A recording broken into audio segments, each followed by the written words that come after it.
Cumprimento os irmãos com a paz do Senhor. Vamos estar em pé, todos, por gentileza. Os que trouxeram a Bíblia nessa noite, abram ela comigo no livro do profeta Ezequiel.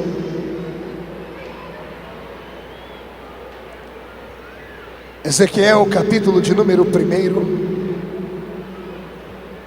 Glorificado seja o nome do Pai, do Filho e do Espírito Santo. O livro do profeta Ezequiel, capítulo 1, está escrito assim: E aconteceu no 30º ano, no 5º dia do 4º mês, que estando eu no meio dos exilados junto ao rio Quebar, se abriram os céus, e eu tive visões de Deus. Amém? Feche a Bíblia, coloque no banco, coloque na cadeira. Pegue na mão de alguém que esteja do seu lado, por gentileza. Aperte a mão do irmão com carinho, até ele falar aleluia. Pentecostal que não faz barulho está com defeito de fabricação, não é? Feche os seus olhos e vamos orar. Pai eterno, eu te glorifico e te exalto nesta noite, neste aniversário lindo da sua igreja brasileira. Os que estão aqui, os que estão em casa, os que estão assistindo pela internet ou pela TV, serão impactados pela presença do seu Espírito neste momento, Pai. Nós não viemos aqui apenas para ver pessoas, nós viemos aqui para comemorar, e esta comemoração envolve júbilo e alegria. Senhor eterno, eu sei que Satanás se levantou como sempre para tentar parar esta obra, mas como sempre ele tem dois trabalhos. O primeiro é se levantar contra nós, e o segundo é cair diante de nós, porque não há poder que possa bloquear a sua unção. Antes de começar a pregar a sua palavra desta noite, eu lhe faço dois pedidos como sempre. O primeiro é que o Senhor cerque neste estádio, e num raio de 5 quilômetros, onde houver um demônio alojado, eu dou a esses demônios 5 segundos para desaparecerem de Belém, porque se não sumirem, serão queimados pelo poder da sua glória que descerá aqui. O segundo pedido, ó Deus, é um pedido de atrevimento.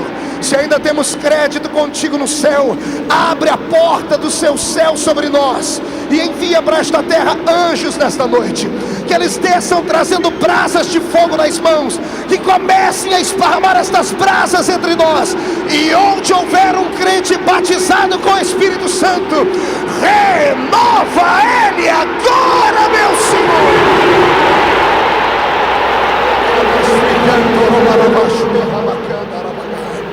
Fala conosco nesta hora, é o que eu te peço, em nome de Jesus. Os que podem, tomem o seu assento, glorificando ao Senhor, porque Ele merece, porque Ele é bom e porque a sua misericórdia dura para todo o sempre. Queridos e amados em Cristo Jesus, eu glorifico a Deus por tudo que Ele tem feito. Fico orgulhoso de pertencer a esta denominação chamada Assembleia de Deus, e acredito que os céus estão em alegria nesta noite. Estamos aqui para honrar aquele que tem nos dado sustentação, e para saber que Ele tem erguido a nossa bandeira bem alto, e para saber que todos os inimigos que se levantaram contra nós não poderão se suster, porque esta, diz o Senhor, é a minha igreja, e as portas do inferno não prevalecerão contra ela. Quero parabenizar ao presidente desta igreja, pastor Samuel Câmara. Muito obrigado pelo convite, muito obrigado pela confiança. Aos cantores que aqui cantaram, aos pastores que aqui reunidos estão. E eu prometo ser fiel nesses minutos que me restam aqui para entregar a você uma palavra profética. Eu não sei como você veio a este ambiente, mas eu posso imaginar como você vai sair daqui. Hoje você não volta andando para casa, hoje você volta voando nas asas da revelação do Espírito do Senhor. Só quem concorda comigo, dê mais um grito de glória a Deus bem forte e bem alto para assustarmos todos. Queridos, o texto que o Senhor me deu para nossa meditação é um texto simples, conhecido e muito pregado. É um texto da história da vocação de um jovem chamado Ezequiel. Ezequiel foi profeta em tempo integral, depois que o Senhor Deus deu a ele algumas visões, e depois dessas visões, a vida deste homem nunca mais foi a mesma. Falar do profeta Ezequiel envolve emoção, envolve dedicação, até porque ele viveu em um tempo de dificuldades. nasceu em um tempo onde os seus sonhos não puderam ser concretizados como ele pensava que seriam. Nasceu em um tempo onde os homens haviam se voltado contra Deus e a punição divina desceu sobre a terra em seus dias. Todos nós, ao olharmos a vida do profeta, nos empolgamos com a visão do vale de ossos secos, nos empolgamos com a sua visão na beira do rio Quebar, quando o Senhor envia um anjo para medir as águas, nos empolgamos com a visão da sua glória em cima dos céus, mas pouco sabemos qual foi o preço que ele pagou para que tudo isto acontecesse. Eu te convido agora a me emprestar o seu coração e a sua mente, e você que está em casa a se ligar conosco aqui, porque os céus vão trepidar sobre nós, e as respostas que você tanto esperava acerca da sua vocação chegarão aos seus ouvidos daqui a alguns minutos. Para falar de Ezequiel, eu tenho que voltar no tempo. Tenho que te convidar a usar um pouco do raciocínio para entender quem era este homem, como foi que ele foi criado, como foi que ele foi gerado, porque é que o Senhor o escolheu como profeta no seu tempo. Para entender isso, eu quero que você, por favor, abra a sua mente, venha expandir os seus conhecimentos comigo. Uma vez sentei-me para meditar nessa história e comecei a imaginar como se deu a vida deste garoto. Ele não era comum. Ele habitava em uma nação dividida em 12 tribos. Cada uma dessas tribos tinha um peso. Cada uma dessas tribos tinha uma glória. Cada uma dessas tribos tinha um prestígio. É claro que ele não nascera na tribo dos vitoriosos, como era a tribo dos homens de Judá. Também não nasceu na tribo daqueles onde os homens cobravam mais responsabilidade, que era a tribo dos mais velhos de Rubem. Também não nasceu na tribo do mais jovem, que era Benjamim, para então ser por todos acariciado. Ele nasceu em uma tribo chamada de Levitas, na tribo de Levi. Numa tribo que em sua época havia sido desprezada, porque eram homens apaixonados, homens cujo coração faziam trepidar dentro deles as emoções. Eles iam da paixão ao ódio instantaneamente, mas foram esses homens que o Senhor escolheu para conduzir a sua presença na terra. E os levitas, particularmente falando, creio, conquistaram Deus exatamente num tempo onde ninguém queria conquistar. Quando os idólatras que estavam adorando o bezerro de ouro, o Senhor, olhando para Moisés, disse: Moisés, grite no meio do povo quem é que está revoltado com esses idólatras, e esses que estiverem revoltados, que matem os idólatras. E eu posso imaginar Moisés dizendo: Senhor, quem é que vai querer matar o seu irmão aqui? E o Senhor dizendo a ele: há alguém que mesmo crendo em tudo, sabe que eu não reparto a minha glória com ídolos e com nada mais. Eles vão ouvir a sua voz. E esperava talvez Moisés que viesse isso da tribo dos grandes, dos guerreiros, da tribo dos homens de Judá, da tribo dos homens que tinham mais experiência com espada, mas a resposta veio da tribo dos levitas. A resposta veio de uma tribo inusitada e inesperada. E quando os levitas se levantaram para destruir aqueles que idolatravam outros deuses, eles conquistaram o coração de Deus. E a resposta de Deus sobre a vida deles vieram quando eles entraram na terra prometida. O Senhor está repartindo a terra e dando a cada um deles um pedaço da sua porção. Mas aos levitas o Senhor encheu o pulmão de ar e disse a eles: para vocês não restará terra feita de pó. Para vocês a herança é mais sublime e é mais maior. Eu, o Todo-Poderoso Deus, serei a herança dos levitas. E então o Senhor transforma esta tribo na tribo dos adoradores. O Senhor dá a eles a responsabilidade de adorarem. Eram eles quem cuidavam dos utensílios sagrados, eram eles quem cuidavam de todo o ritual que havia no composto da adoração daquele povo. E eu fico imaginando que neste contexto cresceu Ezequiel. O pai de Ezequiel era um sacerdote, era Buzi. Possivelmente o avô dele havia sido sacerdote. O bisavô dele havia sido sacerdote. O tataravô dele havia sido sacerdote. E os sacerdotes vinham exatamente da tribo dos levitas. Nesse inteirinho histórico cresceu Ezequiel. Cresceu acreditando que tinha uma promessa. A promessa dos levitas. Cresceu acreditando que um dia ele chegaria onde homem nenhum chegou, que era no Santo dos Santos, ou melhor, alguns poucos chegaram. Cresceu na terra imaginando que a sua história seria bela, como a história do seu pai, como a história da sua mãe, como a história da sua família toda. Cresceu carregando no peito a responsabilidade de trazer sobre si a espiritualidade da sua nação. O rapaz tem agora 17 anos de idade. Faltava apenas um ano para ele sair da escola que o preparava para ser levita e começar a operar dentro do santuário de Deus. Um ano separava entre o grande sonho da sua vida. E é exatamente neste ano fatídico e negro que acontece uma miséria em Jerusalém. Ezequiel dorme e acorda no meio da madrugada com gritos, com barulhos. Não eram barulhos de alegria nem de festa, não eram gritos de adoração. Era um grito de dores. eram homens e mulheres que estavam do lado de fora da sua casa sendo esquartejados, sendo arrancados vivos de dentro de suas casas e mortos em praça pública. Ele ouve choro de crianças que não foram perdoadas, que foram trucidadas pelos trotes dos cavalos babilônicos. Ezequiel sai do seu quarto e quando entra na sala de sua casa tem uma visão horrível. O seu pai e a sua mãe estão agora ao fio da espada, mortos, sangrando. Um soldado babilônico, possivelmente pronto a desferir sobre ele um golpe mortal, não faz, porque alguém chega na cena e diz: não mate o garoto, ele é novo, pode ser um grande escravo na nossa nação. E aqui eu quero que você pare para compreender um pouquinho, e depois eu vou aplicar este texto. Eu quero que você imagine agora os sonhos deste rapaz sendo roubados e frustrados. Todos nós conhecemos a história e sabemos que a promessa de Deus para aquele povo era exatamente esse: se pararem de me adorar, se não seguirem o meu caminho, eu vou arrancar vocês dessa terra e vou aprisionar vocês em uma outra terra, até vocês aprenderem a dar a mim aquilo que eu mereço, que é adoração ao santo e poderoso nome que tenho. Quando Ezequiel foi aprisionado, ele não tinha nada a ver com o pecado dos seus pais, ele não tinha nada a ver com o pecado dos seus avós. Ele nunca adorou a Baal, nunca adorou a Astarote, Azera, Marduk, os deuses ou pseudos deuses da Mesopotâmia. Ezequiel tinha um sonho em crescer naquela terra e ser o homem que falaria com Deus através daquele santo dos santos, lugar sagrado que havia no templo. Mas agora, ao invés de receber nas suas mãos a presença da Torá bíblica que guiaria a vida dele para todo sempre, ele recebe grilhões. Ao invés de receber sobre os seus pés uma unção especial, ele recebe peso de grilhões. E ele é arrastado pelas ruas de Jerusalém até sair daqueles portões. E ao olhar para trás, ele vê uma cidade incendiada, muros arrancados e quebrados, portões em chamas. Os seus pais já não existem mais. O peito do rapaz está ardendo com dores, como dores sentem aqueles que têm um sonho e o seu sonho parece nunca se concretizar. E arrancado para dentro de Babilônica, ou melhor, para dentro da cidade de Babilônia, passa preso ali 5 anos que pareciam uma eternidade. E nestes 5 anos, o menino que sonhava em ser um sacerdote desce ao nível de palhaço, desce ao nível de escravo. Está agora recebendo sobre os seus ombros uma cana.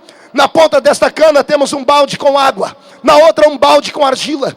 E durante 5 anos ele passa fazendo o percurso do rio Quebar até a grande cidade, arrastando argila e barro, ajudando Babilônia a crescer na sua arquitetura. Eu vejo Ezequiel e posso imaginar a dor. Posso imaginar ele sentado entre os cativos de Babilônia e ouvir os soldados dizerem a ele: ei, judeu, cante um cântico de Sião para a gente. Fale alguma coisa bonita. Traga de volta aquela alegria que vocês tinham lá. E eu posso imaginar Ezequiel falando com Deus e dentro de si dizendo: como posso eu cantar um cântico de vitória numa terra estranha? Neste exato momento, eu penso que os céus se movem e o eterno Deus procurando alguém naquela terra, porque mesmo dentro de um cativeiro é possível ter uma experiência brilhante e poderosa com o eterno Deus. O recado que Deus me mandou, o pastor Samuel, aos 96 anos da Assembleia de Deus aqui no Pará, e eu sei que essas fitas vão percorrer o Brasil inteiro, e eu sei que muitas pessoas talvez não vão compreender, vai causar algum tipo de desconforto, mas eu não estou aqui para falar aquilo que nós queremos ouvir, mas aquilo que nós precisamos e devemos ouvir. A minha geração é uma geração parecida com a geração de Ezequiel. A nossa geração cresceu ouvindo promessas, promessas de curas, promessas de milagres, promessas de que veríamos a glória do Senhor. Eu lembro que há 20 anos atrás, quando eu congregava em uma igreja pequenina, onde nós não tínhamos uma aparelhagem de som como essas, onde nós não tínhamos homens e mulheres que falavam a língua portuguesa perfeitamente, ouvia profecias de que um dia a nossa geração seria liberta de uma vez por todas das mãos do diabo e nós dominaríamos esta nação. Mas parece que este sonho está se transformando, ou melhor, está ficando distante de nós, porque o mundo parece estar abraçando a nossa fé. Mas quando eu olho para uma reunião como essa desta noite, e vi aqui os jovens fazendo essa coreografia do mar se abrindo, e quando eu vi aqueles que estavam sendo representados por Faraó, sendo tragado pelas águas, o Senhor disse para mim: filho, é só um tempo que dura o cativeiro. A chave que abriu a porta e prendeu o povo está na minha mão, mais cedo ou mais tarde eu vou usá-la para abrir, e o meu povo passará por ela e conhecerá o verdadeiro milagre. Se você quer uma palavra profética, ergue a sua mão para cima, por favor. Chacoalhe a sua mão direita bem forte e bem alto. Coloque no ombro de quem está do seu lado. Agarre o ombro do seu irmão com carinho e respeito. Fez isso. Agora chacoalhe o seu irmão até ele ficar irritado. Irrite ele, chacoalhe ele. Tire ele do lugar, por favor, me obedeça, chacoalhe ele. E diga para ele: é isso que Deus fará com você hoje. Deus vai sacudir a sua fé, vai sacudir a sua história, para poder devolver a você as promessas que tu tens.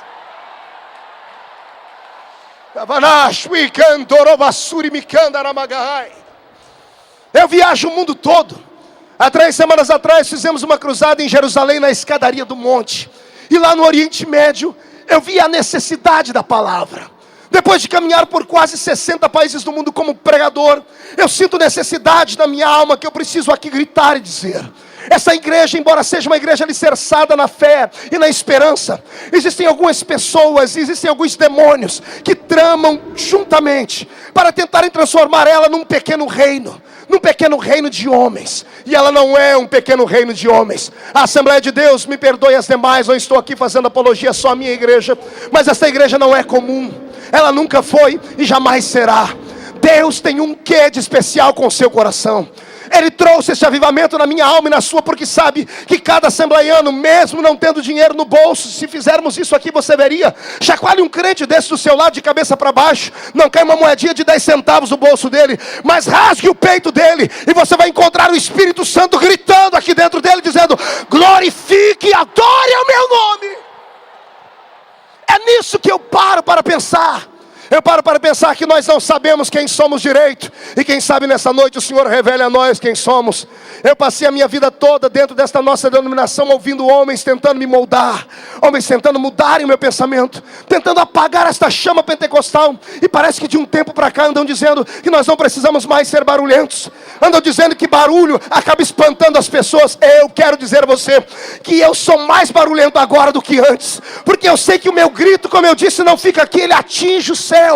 Estão tentando parar o movimento do Espírito. E eu aprendi uma coisa, pastor Samuel, lá no Muro das Lamentações, que eu nunca soube. E eu disse: Jesus, vou contar isso em todos os lugares. Numa manhã em Jerusalém eu fui ao Muro das Lamentações para orar. E enquanto eu estava tentando arrumar um espacinho no muro para orar, eu vi judeus ortodoxos e não ortodoxos orarem ali. Eles ficavam com o papel na mão, com a sua oração na mão, e ficavam chacoalhando o seu corpo para lá e para cá, sem parar. E eu pensava: o que é isso? Esses homens são malucos. Mas antes de sair eu chamei um judeu e disse: ele, por que o senhor se chacoalha assim, sem parar? Ele disse: porque eu estou orando. E eu disse: ore só com a voz. Ele disse: mas é por isso que eu chacoalho meu corpo. É para fazer o meu corpo lembrar que cada célula dele tem que adorar a Deus. Cada vez que eu me movo, eu estou dizendo: Senhor, os meus pés estão te louvando, o meu tórax está te louvando, as minhas mãos estão te louvando. Eu dei um pulo perto daquele muro e disse: Senhor, é por isso que quando o Senhor me pega na igreja, eu dou meus pulos, eu levanto a minha mão. Eu não sabia porque, agora eu sei. Pentecostal ora com as suas células. E se você é pentecostal, olhe para o irmão do seu lado e diga para ele: não me segure. Esse é o aniversário da minha igreja. Em tempo de festa temos que adorar. Temos que adorar. E se você não gosta de barulho, querido, você não deveria ter vindo aqui. Ainda dá tempo de ir para casa. Vai lá, você pega um pedacinho da novela Paraíso Tropical. Hoje aqui nós não temos paraíso tropical, temos um paraíso celestial nos esperando. Para isso a graça e a glória do Senhor nos sustenta. Eu quero dizer a você que a sua vocação não parou. Não importa a sua idade, não importa o que as pessoas dizem acerca de ti. O que vale é aquilo que Deus plantou dentro do seu coração. Existem sonhos que Deus planta dentro de nós. E ainda que as pessoas não te entendam e queiram te jogar dentro de uma cisterna, ainda que te levem preso para qualquer lugar, não deixe esse sonho morrer. Podem prender o seu corpo, podem prender as suas mãos, podem roubar de você expressões humanas, mas o que está dentro da sua mente e dentro do seu coração, ninguém consegue agarrar, ninguém consegue tirar. Você pode estar preso dentro de um cativeiro, mas se você fechar os seus olhos e pensar na Disneylândia, você viaja até lá. Se você fechar os seus olhos, você pode ir para qualquer lugar. Ou seja, você herdou de Deus essa característica. Você pode sonhar, e o seu sonho tem um aval divino. Eu vou profetizar que depois desses dias haverá uma mudança tão grande na sua vida, na sua história, na sua igreja e na rua da sua casa, que todas as pessoas que te olhavam de cima para baixo dizendo: você pertence a uma igreja que só tem pobres, e uma igreja que só faz barulho, te desmerecendo. Quando forem te procurar aqui embaixo, não vão te encontrar mais. Depois de hoje não, vão encontrar uma plaquinha dizendo: olhe para cima, ele saiu de baixo, agora está em cima. Quando olharem para cima, vão encontrar outra placa: compre um par de binóculos, porque eles estão voando tão alto que a olho nu não dá para enxergar. Deus te levantará. Podem brigar, podem escarnecer, podem chamar a nossa igreja de quadrada, de retangular, de esquisita. Podem dizer que o nosso povo é isso ou é aquilo, mas de nós ninguém tira esta bênção e este poder que Deus nos deu. Nós somos movidos a sonhos. Sonhe de novo. Pastor Samuel, continue sonhando. Sonhe. Ninguém pode roubar os nossos sonhos. Esses sonhos nos motivam. Eu preguei uma mensagem esse ano em uma igreja que até eu dei gargalhada depois. Eu descobri que o meu inimigo é meu amigo e não sabe. Ouviu o que eu disse? O seu inimigo é seu amigo e não sabe. Por quê, pastor? Porque ele te atormenta. Ele vive de tirar a sua paz. E ao invés de te jogar para baixo, isso te faz ir orar. E quanto mais você ora, mais perto de Deus você fica. Quanto mais perto de Deus você fica, mais próximo do seu milagre você está. O seu inimigo está te ajudando. Então, por favor, não ore para Jesus matar o seu inimigo. Antigamente eu fazia isso. A morte é pouco para eles, pastor Firmino. Hoje eu não oro mais para Jesus matar os meus inimigos. Eu oro para Jesus deixar eles vivos, porque eles têm que ver e engolir a seco a ascensão que Jesus vai me dar. Eu não nasci para ficar aqui embaixo. Eu nasci para voar. Quem nasceu para voar? Quem nasceu para voar? Quem nasceu para voar? Abre a sua boca e grita nesse estádio aqui. Você não sabe quem é você. Você não tem noção do que Deus espera para você. Se todos nós sonhássemos com os sonhos de Deus e abríssemos as nossas visões nas visões de Deus, ninguém poderia aprisionar o nosso espírito e a nossa alma.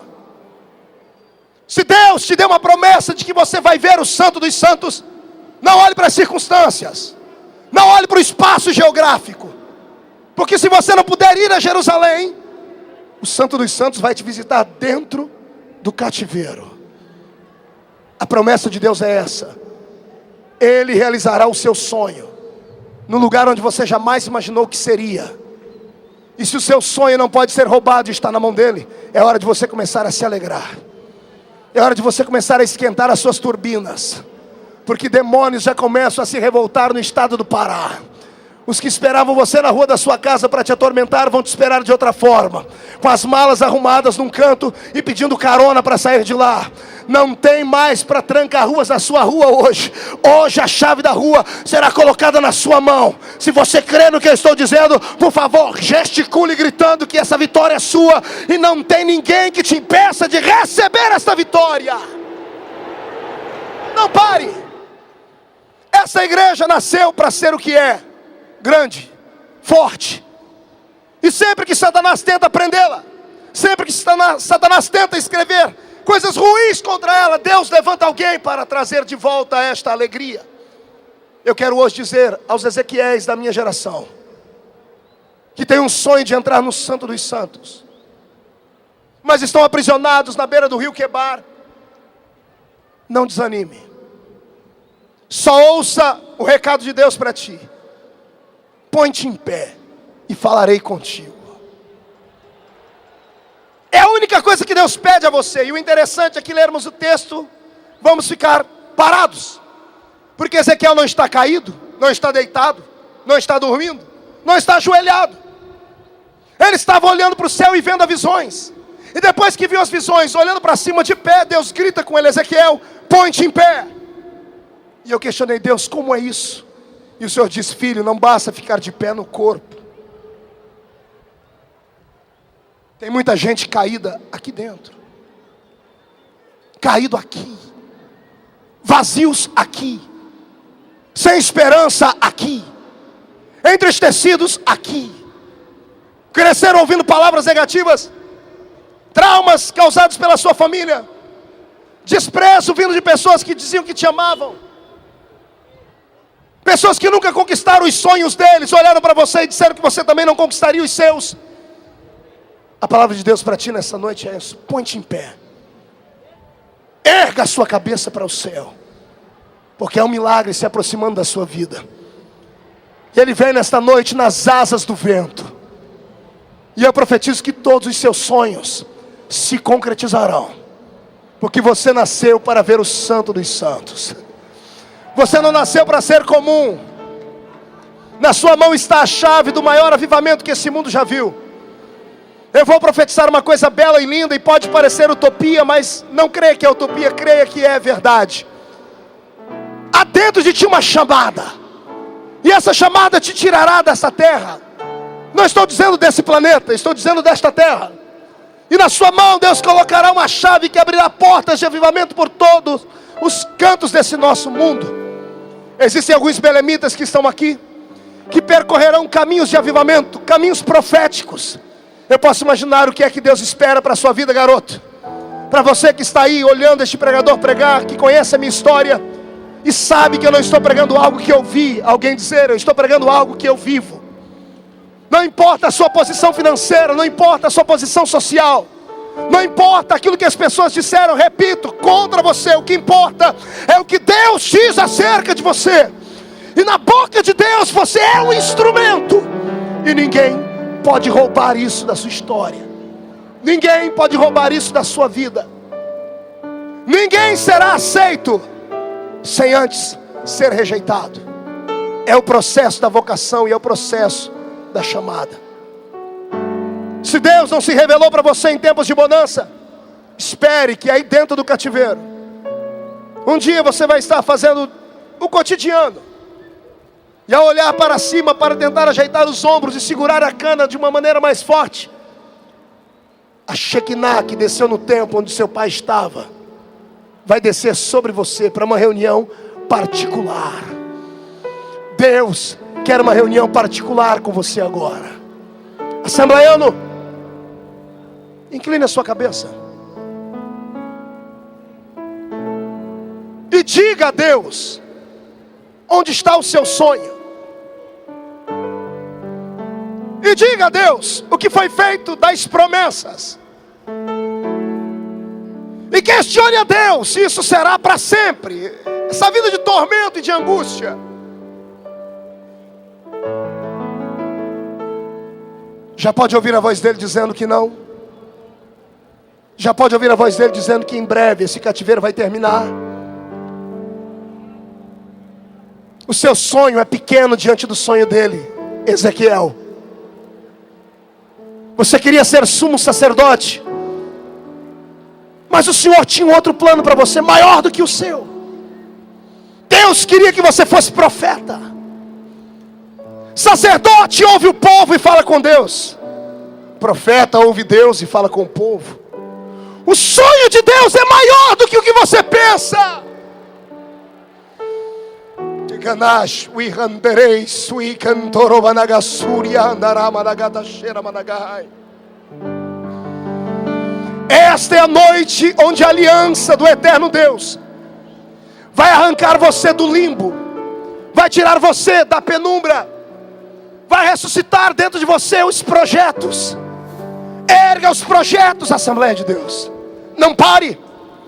É claro que inimigos sempre terão. Os Sambalates e Tobias da vida se alimentam das nossas fraquezas. Sempre terá gente movida por outros sentimentos que não seja o nosso. Mas sempre que um justo se levantar querendo que o reino seja implantado, todos os trabalhos do inferno caem por terra. Eu vou só confirmar uma profecia já dita nesta terra há muitos anos atrás. Desta terra, desta cidade, sairá o maior avivamento já visto no mundo. Não entendeu? Eu vou repetir. Da boca deste crente que está do seu lado, do pisar dos pés dele na terra, do estender das mãos dele. Ei, belemita, esta bênção Deus não deu para mim que sou paulista. Deus deu para você que é dessa terra. Você será responsável pelo maior avivamento já visto no mundo. É por isso que Satanás se levanta contra essa cidade. É por isso que o diabo se levanta usando os homens, os seus pequeninos reinos, tentando romper, dividir, arrancar.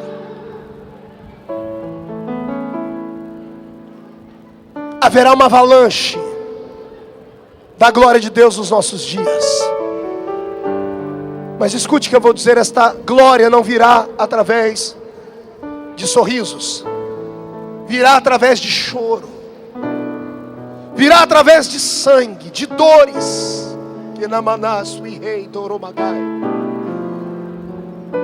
A nossa igreja é um leão adormecido, é grande, é forte, mas nos expressamos tão pouco.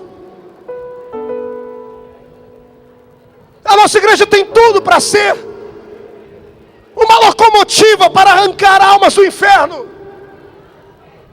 mas o diabo acabou prendendo, dividindo, encontrando homens que se venderam na sua legalidade humana. Mas eu venho como um filho dessa igreja, um garoto crescido no meio do mato, que cresceu ouvindo profetas que não tinham dente na boca, que não tinham cultura, falando que esta igreja havia sido escolhida para fazer a diferença. E vai acontecer. Vai acontecer um movimento. E o que eu vou dizer agora vai doer. Homens serão arrancados dos lugares onde estão. Vidas serão ceifadas. Porque ninguém se contrapõe ao mover de Deus e vive outro dia para debochar dele. Eu profetizo em nome de Jesus que vai haver uma avalanche da glória de Deus começando nesta terra. E ai daquele que se colocar contra.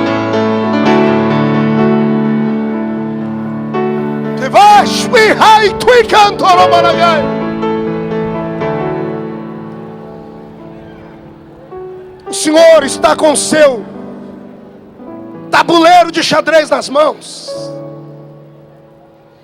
O jogo não terminou, pastor Samuel. Basta uma jogada, basta mover uma peça.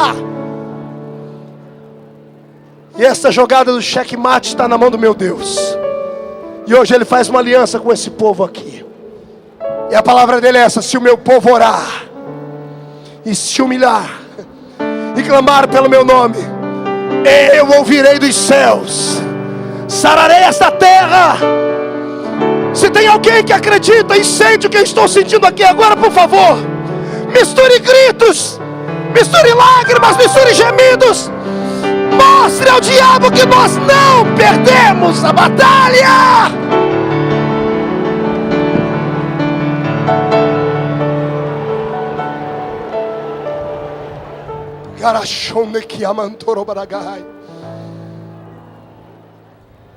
Vai, Ezequiel, creia, creia. A sua unção não veio da horizontal.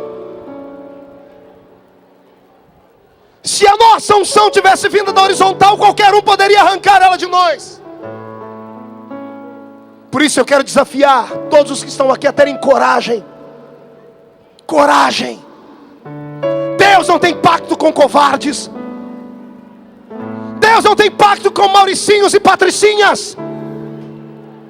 Deus não tem pacto com frouxos. Deus tem pacto com corajosos. Deus precisa de você.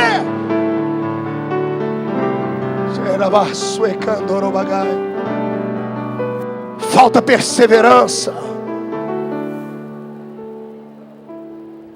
Há 8 dias atrás, há 96 anos atrás, essa terra recebeu a visita de alguém muito especial. Geralmente ele só visitava terras. Aqui ele veio e trouxe as malas de mudança. Fez o Brasil a casa dele. Chama-se Espírito Santo. Dia 8 de junho de 1911, um grupo de irmãos buscando o poder do Espírito. O Espírito Santo olhou, ouviu a voz rouca e javelinha da irmã Celina de Albuquerque e disse: é aqui que eu vou ficar. Conversava com Caleb e ele estava dizendo uma coisa interessante. Essa terra não era propícia para expandir avivamento para lugar nenhum, é no meio do nada. Se o avivamento tivesse começado no sul do país, eu conheço sulista, não tinha subido para cá de jeito nenhum. O Senhor veio se manifestar no meio de índios, caboclos, gente desprovida às vezes de segurança financeira. Mas quem é que pode entender a mente dele? Ele usa o que não é para confundir aquilo que é. Ele faz exatamente assim, para que o homem entenda que toda a honra e toda a glória é dele. Ei, garoto, jovem solteiro, assembleiano, olhe para mim. O seu futuro é de glória. Se prepare, comece a arrumar as malas.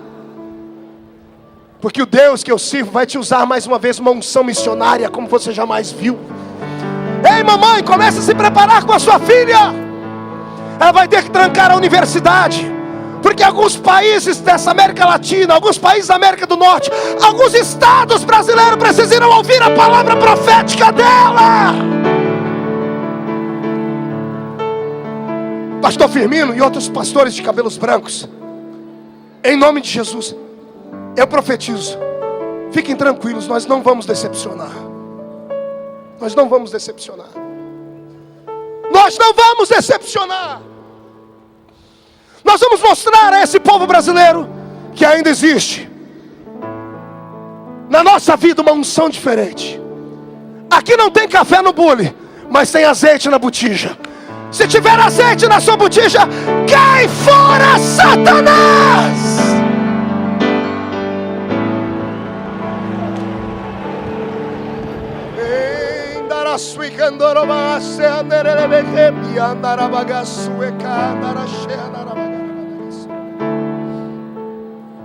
Pegue na mão do seu irmão, agarre a mão dele ou dela. Deixa eu te falar de superação. Você não é o que os homens dizem que você é.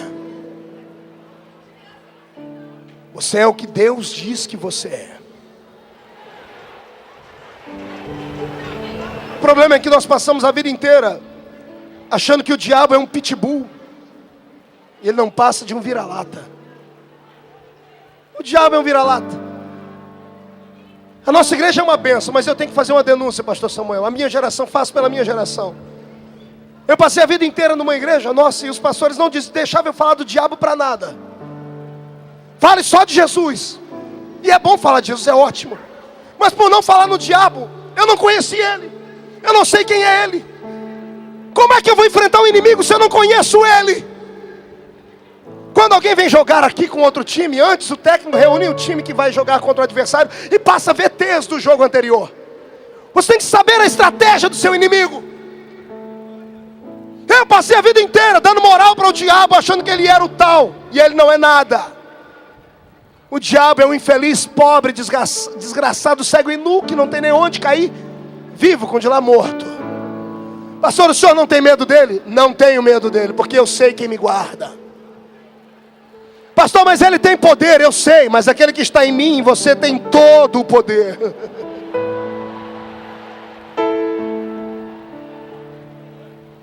Eu vou profetizar que depois de hoje, segure a mão do seu irmão, você não vai mais andar pelas ruas de Belém, ou de qualquer outra rua que seja, e vai se mudar de calçada, porque do outro lado estará vindo o feiticeiro, estará vindo o catimbozeiro, ou estará vindo uma procissão, seja lá de quem for.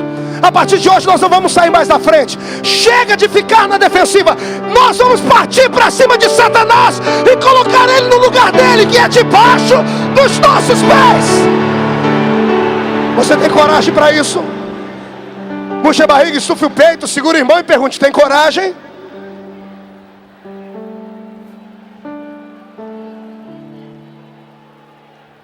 Você não é comum. Você é o único ser do universo que traz no seu corpo, ai Jesus, que traz no seu corpo a impressão digital das mãos de Deus. O senhor é maluco, pastor? Não, está na Bíblia. Quando Deus veio criar tudo que Ele criou, Ele escondeu as mãos para trás e disse: haja. Terra, você tem o trabalho, cria animais. Águas, cria os peixes. Atmosfera, cria as estrelas. Quando Ele foi fazer os anjos, Ele disse: haja os anjos. Quando Ele foi fazer eu e você, Ele soltou as mãos e disse: esses eu faço com a minha mão. Quando Ele cravou a mão no barro, as marcas do dedo dele ficaram em Adão. Glória. Cada vez que Ele moldava, a mão dele ia marcando o corpo de Adão. Ei, você tem a marca da mão de Deus em você. Por isso, ninguém pode tocar em você. Eu profetizo que ninguém toque em você e vive o dia seguinte. Você não é pequenino, incapaz, como pensa que é. Você é a imagem de Deus. Pode dar um glória a Deus por isso? Mais do que isso, você é crente. Pode dar um glória a Deus por isso? Além de ser imagem de Deus e crente, você é pentecostal. Pode dar um glória a Deus por isso? E juntando a tudo isso, você é assembleiano. Pode dar um glória a Deus por isso?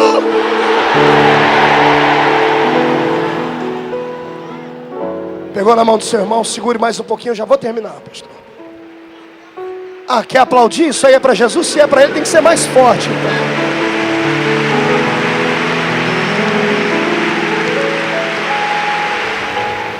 Você está, mas não é. Agarre a mão do irmão, eu não mandei soltar. Você está, mas não é. Repita: estou, mas não sou. Pode falar isso mais uma vez? 1, 2, 3. Estou, mas não sou. O que significa isso, pastor? Ezequiel estava preso, mas não era presidiário. Está entendendo? O crente está, ou seja, o estar é passageiro, é transitório. O estar passa, o ser é eterno. Você é imagem de Deus para sempre. Você é vitorioso para sempre. Você é cheio do Espírito Santo para sempre. Você está triste, mas não nasceu para ficar triste. Você está desempregado, mas não vai ficar desempregado. Você está solteiro, pode dar glória a Deus, não vai ficar solteiro, vai casar. Você está sendo humilhado, mas não permanecerá humilhado. O cativeiro vai acabar. Vai passar. Vai passar. Terminando, cito um exemplo da minha vida. Quando garoto, eu era engraxate de sapato. Engraxava sapato. Tenho a minha caixinha até hoje. E eu me lembro que próximo da minha casa tinha um homem muito rico. E toda vez que ele me chamava, eu já ia pulando. Ele tinha 14 pares de sapato. E engraxar os 14 pares de sapato para mim era uma alegria. Naquele dia eu não tinha que engraxar mais sapato de ninguém. E eu me lembro que estava engraxando os pares de sapato dele do lado de fora da casa dele, numa varanda. E era hora do almoço. E ele discutindo com o filho dele, porque o menino não queria comer o que tinha na mesa. E eu li os lábios daquele homem. As minhas anteninhas estavam ligadas. E eu vi ele dizer no ouvido do garoto dele, eu li os lábios dele: você despreza, mas aquele garoto que está ali não tem. Você tem pai. Você tem de tudo e não dá valor. Está vendo aquele menino engraxando o sapato? Ele vai ser um trombadinha quando ele crescer. Porque não tem pai. Mora numa casa de 2 cômodos com 12 pessoas. Ele nunca será ninguém na vida. Eu segurei as lágrimas, terminei de engraxar o sapato e fui para casa. Quando a minha mãe chegou do trabalho dela, eu agarrei a minha mãe e disse: mãe, eu vou ser um trombadinha quando eu crescer. Minha mãe olhou para mim e disse: que conversa boba é essa? Eu disse: o doutor ali daquela casa falou para o filho dele que quando eu crescer eu vou ser um trombadinha. A minha mãe segurou para não chorar também, me deu um chacoalhão e disse: pare de chorar. Você vai ser aquilo que você quiser ser na vida. Se quiser ser um trombadinho, você será. Mas se você quiser ser um grande homem, você será um grande homem. Minha mãe não era crente, mas palavra de mãe é profecia. Naquele dia eu assumi uma postura na minha vida, disse: eu vou ser alguém, e ninguém me tira disso. Eu nunca aceitei ser o segundo, nunca aceitei ser mais um. Eu nunca aceitei que o diabo pusesse coisas na minha vida e que ninguém. Eu sempre fui assim. É claro que isso às vezes traz algum tipo de problema, mas é a minha personalidade. Se você não acreditar em você, ninguém vai acreditar. Nos 96 anos da nossa igreja, se nós não acreditarmos nela, ninguém vai acreditar. Ninguém.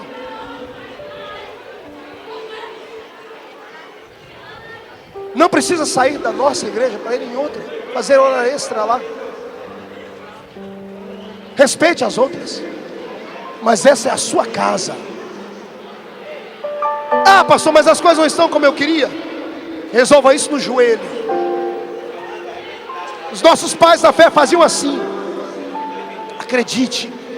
Se você não acreditar na sua congregaçãozinha pequena, o problema não se resolverá na outra catedral grande do lado, que é outro ministério.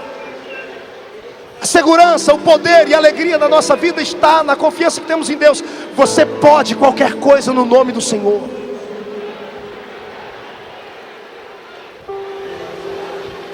Tem 4 anos isso que eu vou contar agora. Eu estava no aeroporto de Ribeirão Preto, de terno, gravata, com a minha pastinha.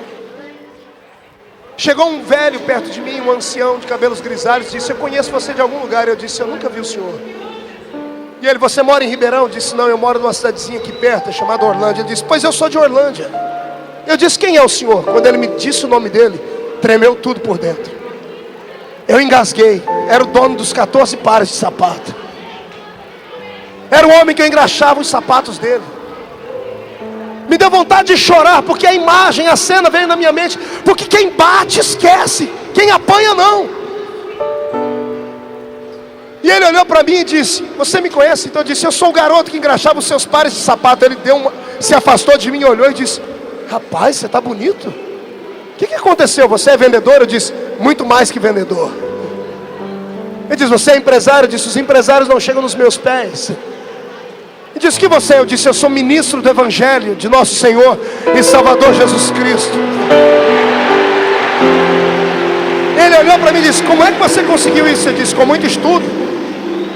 Disse: estudo, estudei bastante. Ele olhou para mim e disse: é a sua primeira vez de avião? Aí eu esnobei. Eu disse: não, eu sou mais conhecido nesse aeroporto que o prefeito da cidade. Sério, você está indo para onde? Eu disse: hoje eu estou indo para a Inglaterra. Eu ia para uma escola bíblica em Londres. Ele olhou para mim: você está indo para a Inglaterra? Eu disse: estou. Ele disse: como é que você conquistou tudo isso? Eu olhei para ele, não aguentei e disse: graças a você. Eu disse: graças ao Senhor. Ele olhou e disse para mim: mas eu nunca te dei dinheiro. Eu disse: não, mas o Senhor deu uma palavra para o seu filho que me motivou a crescer. O Senhor disse que eu seria um trombadinha. Quando ele tentou dizer que não, eu disse: não, eu não estou lhe acusando, eu quero lhe agradecer. Quero te agradecer por aquele dia, porque aquilo foi o ponto decisivo da minha vida. Você tem 2 coisas a fazer com as críticas: ou você transforma ela num chapéu mexicano na sua cabeça e deixa ela pender em cima de você e passa a vida inteira olhando para o chão com pena de si mesmo, pensando que é o verme do carrapato. Ou você transforma as suas críticas num tapete e pisa em cima delas. Ei, assembleiano, a sua história não terminou. Foi posto um ponto e vírgula, uma vírgula. Vamos trocar de parágrafo ou de capítulo, mas a sua história não terminou. A história da sua casa não terminou. O seu ministério não terminou. O Senhor manda dizer que hoje Ele quer que você olhe para o céu, porque as visões do céu vão descer sobre ti nesta noite. Quem concorda comigo, dê um grito mais forte, mais alto que puder.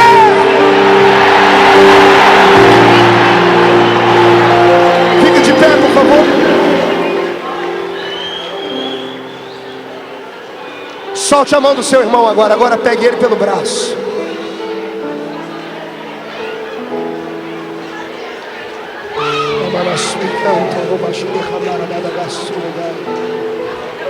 Você que está em casa, faça isso também.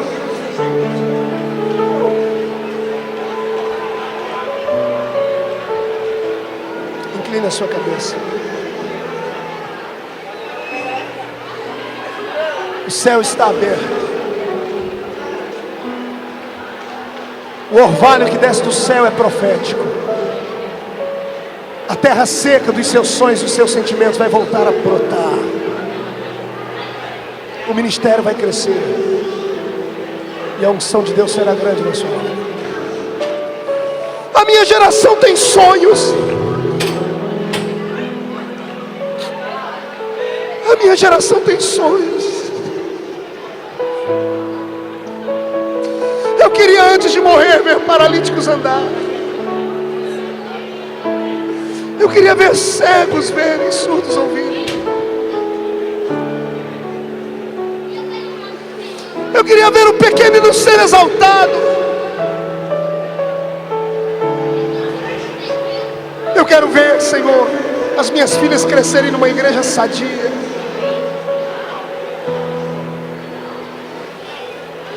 A pergunta hoje grita, Senhor, em qual igreja os nossos filhos crescerão?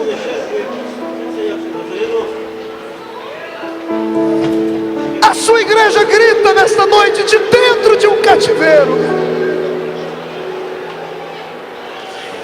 Estamos presos nos braços, presos nas mãos, presos nos pés. Há um conflito de gerações. Os mais velhos estão preocupados, os de cabelos brancos parecem não se adaptar ao ritmo. Os jovens estão perdidos. Há uma confusão teológica. A minha geração quer shows. A minha geração quer artistas. A minha geração não sabe mais orar. Na minha infância eu tinha referenciais, Pai. Eu queria ser como o pregador fulano de tal. Eu queria ser como o pastor fulano de tal. Eu perguntei para minha filha de 12 anos, Pai, alguns dias atrás, o que ela queria ser. Ela disse para mim que queria ser modelo.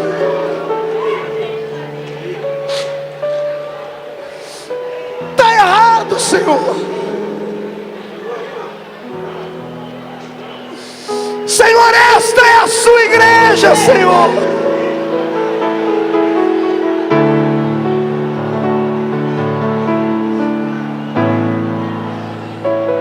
Eu oro chorando.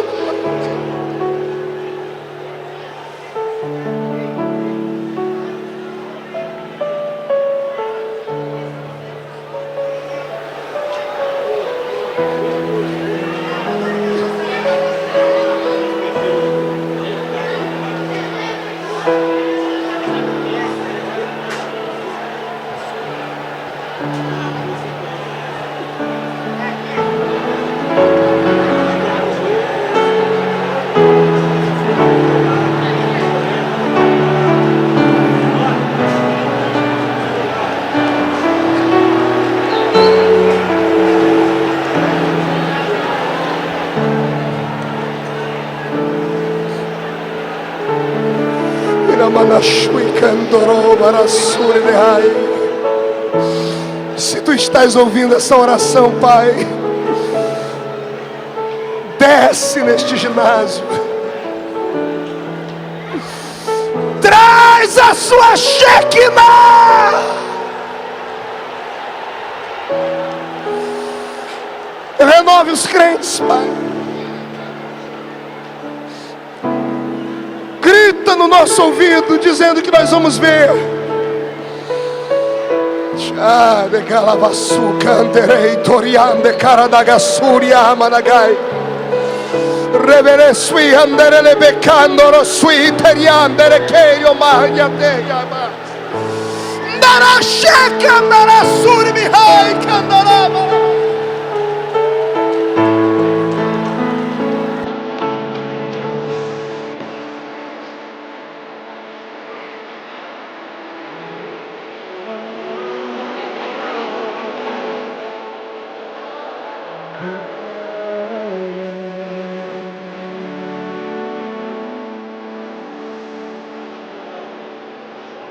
Numa cidade chamada Jericó, anuncia. Por favor, solte a mão do seu irmão e abrace ele. Abrace o seu irmão, por favor. Abrace a sua irmã. Abrace o seu irmão, abrace a sua irmã. Desprezado, solitário. Segure ele, abrace ele. Pois não te convém a glória de Deus.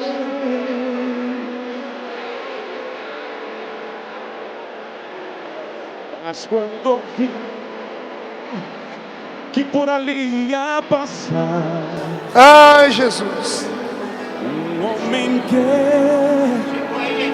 tudo podia resolver. Ah, Senhor. Então em seu coração despertou a esperança. Naquele instante partiu o amor. Essa é a oração da nossa igreja. Filho de Davi, tenha compaixão de mim. Jesus, filho de Davi,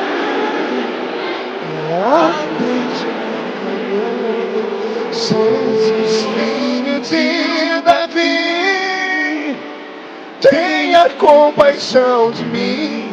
Jesus, filho de Davi, atende o meu clamor. Meu Deus, e cantará baixar a bagaço, né, cara? E aí, pentecostal? Aguenta, coração! Esta é a sua igreja, Senhor! Chora, grita, pula, fala em língua estranha. Deixa Deus te tomar! Ele não pode te ouvir. Não podes alcançar o mestre. Não adianta insistir, pois está longe. Seja cheio de Deus! Seja cheio de Deus! Seja cheio de Deus! Seja cheio de Deus! Seja cheio de Deus! Não se importou com a multidão. Cantar abaixo e cantor o veragaça. Queria ele receber. Então Jesus mandou chamar esse homem. Chora, crente, rasga o coração. Pois o amor mestre chegou, Rasgue o seu coração. dizendo assim: Jesus, filho de Davi, tenha compaixão de mim. Jesus, filho de Davi, atende o meu amor. Jesus, filho de Davi, tenha compaixão de mim. Jesus, filho de atende o meu amor. Pegar a sua e cantor o vagar. Checa na marabagá. tenha compaixão de mim, Jesus, filho de Deus. Os céus se abriram. Atende o meu clamor. A glória de Deus desceu sobre Ezequiel. Filho de Davi, Preso no corpo, mas não na alma. compaixão de mim. Jesus, filho de Davi, atende o meu clamor. Meu Deus. Jesus atendendo a ele disse: vá, filho, a tua fé te curou. A tua fé te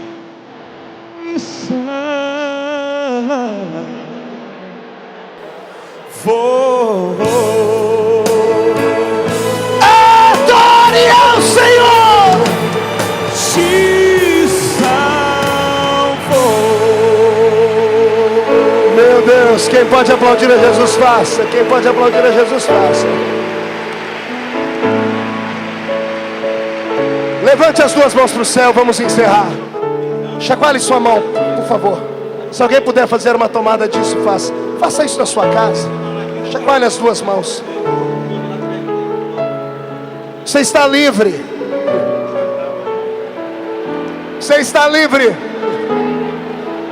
Chacoalhando as suas mãos, dê meia volta, olhe para alguém, chame o irmão, diga, olhe para mim, diga para o seu irmão, olhe para mim. Estenda a mão sobre ele. Estenda a mão sobre ele. Chacoalhe a mão sobre o seu irmão, chacoalhe a mão sobre o seu irmão. Fique cara a cara com ele. Pai, coloque brasas de fogo nessas mãos agora. Coloque uma unção de maravilhas nessas mãos. Onde eles tocarem com as mãos deles, toque com a sua, Senhor. Agora, já! Abrace seu irmão e profetiza. Mais alegria vem de manhã. Ah, meu Deus. És Deus de perto e não de longe. Nunca mudaste. Tu és fiel. És fiel. Deus de aliança. Deus de promessas. Deus que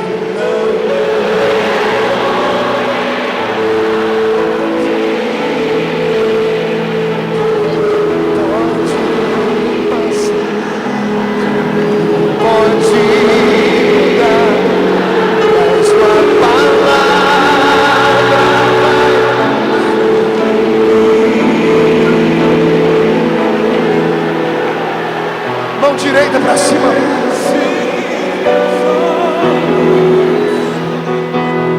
Mão direita para cima. Diga comigo em nome de Jesus. Eu quero ouvir em nome de Jesus. Todos os demônios que lutaram contra a minha igreja, contra a minha família, contra a minha vida, contra os meus sonhos, contra o ministério que Deus me deu. Diga, eu ordeno. Não estou pedindo, diga, eu estou ordenando. Para a palma da minha mão agora. Fecha a sua mão. Levante lá em cima. Vou contar até 3. No 3 você joga no chão e pisa em cima.